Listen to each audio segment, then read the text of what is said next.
জলবায়ুর ক্ষতির প্রভাবে বাংলাদেশ খুবই ঝুঁকিপূর্ণ, তাই ঝুঁকি মোকাবেলায় বাংলাদেশ তহবিলের অর্থ বেশি পাওয়ার যোগ্য, জানালেন COP30 president Andre Korea দুলাগো।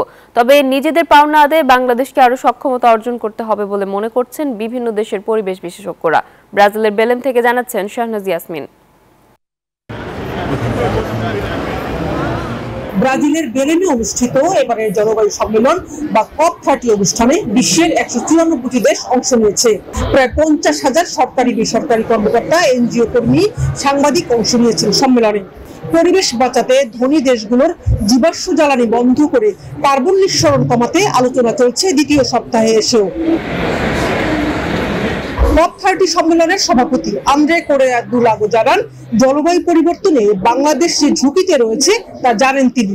Bangladesh আরো বরাদ্দ পাওয়ার যোগ্য বলে মনে করেন আন্দ্রে।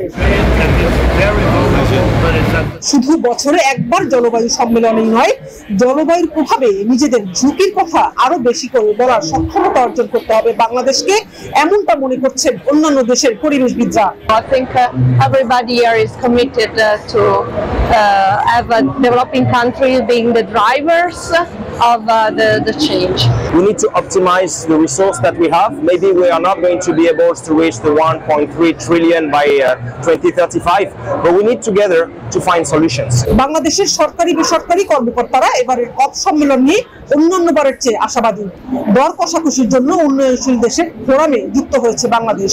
আমাদের মন্ত্রণালয়ের পক্ষ থেকে বিভিন্ন জায়গায় যাওয়া হচ্ছে, বিভিন্ন মিটিং অ্যাটেন্ড করা হচ্ছে, বা তাছাড়া আমরা চেষ্টা করছি যে নেপাল, ভুটান তাদের সাথে মিলে যেগুলো জোট করা যায়, এই ছোট ছোট জোটের মাধ্যমে যদি আমরা অ্যাপ্রোচ করি সেক্ষেত্রে টাকা পাওয়ার সম্ভাবনা আরো বেড়ে যায়। তো নেগোসিয়েশনে বলতে গেলে লিডই দেয়, এলডিসির যে ব্লকের নেগোসিয়েশনে কিন্তু বাংলাদেশ লিড দেয়।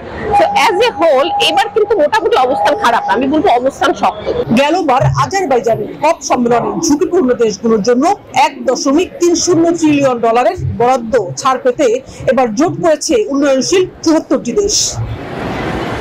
আগামী 3 দিনে কতটা এ দেন দরবার করে তারা জলবায়ু তহবিল আদায় করতে পারবেন তা দেখতে হয়তো সময় লাগবে। তবে এখানে যারা আসছেন বিভিন্ন পরিবেশবিদ এবং জলবায়ু নিয়ে কাজ করা কর্মকর্তারা, তারা বলছেন যে দেশ যত বেশি ক্ষতিপূরণের দাবি আদায়ে যোগাযোগ করতে পারবে তারা তত বেশি এই তহবিল আদায় করতে পারবে। তাই বাংলাদেশকে আগামী 1 বছর চ্যালেঞ্জের মধ্যে যেতে হবে নিজেদের জলবায়ুর ক্ষতিপূরণের জন্য।